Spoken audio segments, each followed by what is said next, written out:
Knox, you had a big win this summer over a vet. You know, I got to ask you, a proven name like that. What did a win like that mean to you? Well, it meant a lot. As a lot of people know that I was really crook going into that fight. So there was a lot of, mentally I was telling myself, am I going to be fit enough? So again, I'm always looking for the finish. But I told myself, I don't know if I'm fit enough right now because of how crook I was. So I need to get that quick finish. And once I hit him with some bombs, and he just took them so well and come back to it straight away. So I was like, I've got to save some energy here. Like, he's tough, and I'm glad I stuck it out and I got the win again over a veteran. And he's tough, man. He's got a good chin, that's for sure. I feel like you've been wanting to build momentum, so I was kind of surprised you laid off this long. I mean, was that your choice, or did you want to wait to fight in Australia, or how did it take this long to get you fighting again? Well, yeah, I wanted to fight straight away. I'm always there. I want to stay as regular fighting as I can. But I end up having a fractured orbital from that fight, and I ended up injuring my back for a little bit as well. So, I was still waiting, hoping to fight, but this was what they had for me, so I'm sweet with that, so it's no worries. Changing opponents right and left on you in this fight. I mean, give me an idea. Is there ever a chance where you say, it's too much, I don't have enough time to prepare, this isn't worth it, I just can't fight? Look, if, at the end of the day, again, I do this for a living, I do this for my family, and I need that money. So I'm just happy that I got a fight. So there was a time where, a week out, and we didn't know our opponent. I was worried for a bit. I was like, man, I need an opponent really bad. Like, I didn't really care who it was.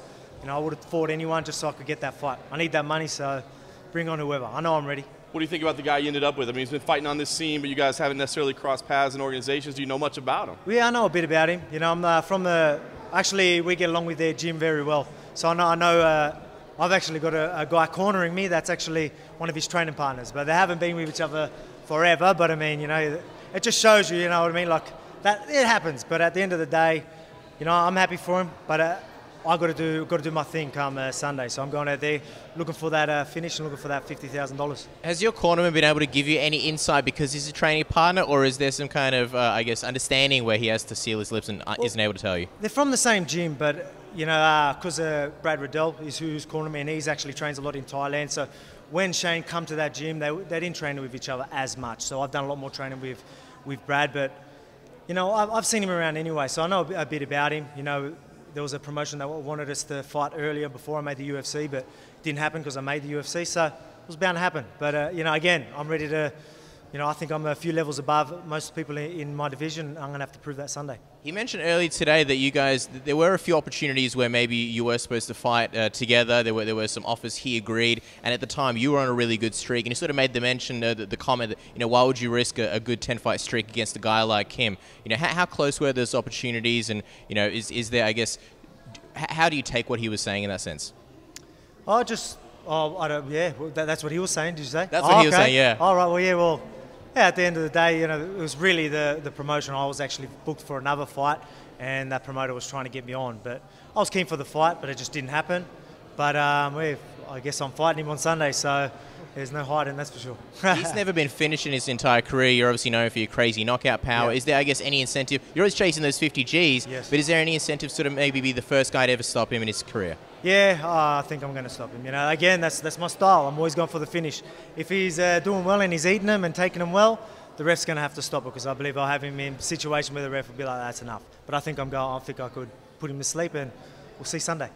It's funny because you mentioned how long the battle was to get into the UFC, and I guess the best thing about that is you believed you'd get frequent fights and you'd actually be able to find guys to fight you.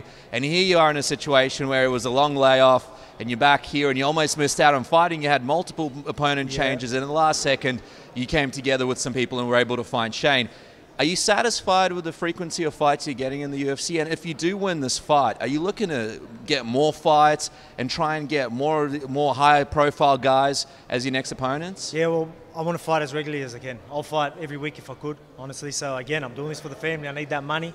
And, again, I've been calling out these bad boys. I want these bad boys, and I want the top 15 guys. I'm going to prove on Sunday why I'm ready for these top guys, because, I'm getting thrown guys and I'm finished. I'm dominating performances, so I'm expecting to do that again.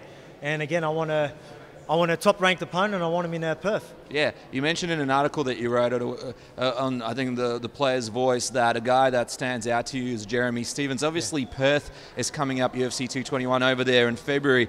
Is that a guy that you'll be sort of focused on if you do win this fight as a potential fan-friendly matchup. I mean, this would be a fight for a lot of fans that would really stand out from that big, supposedly pay-per-view that Dana White's organising. Yeah, well, that's exactly what I want. Again, he's highly ranked, he's well known, and again, I'm after these bad boys. And he says he's a tough guy. He's a bad boy. You know, I think of him like a bully type of person. I don't like bullies, so he can try and bully me, and we'll see what happens. But I've got a job to do on Sunday. But yeah, I'd love to fight him, that's for sure. First ever Trans-Tasman fight in the octagon. You're doing it for the Aussies? Yeah, I'm doing it for the Aussies, but again, I'm doing it for myself and my family. But yeah, so you know, it's that we were sort of what is it, like a sort of love-hate relationship with you know. I get along with a lot of them. Even when I was in Auckland, I felt like I had a decent crowd. But unfortunately, we're fighting again. It's the first fight a New Zealander in Australia. It's going to happen, but again, I'm going out there to do my thing. So at the end of the day, I'm going to do my thing. All good? All right, sweet. Thank you.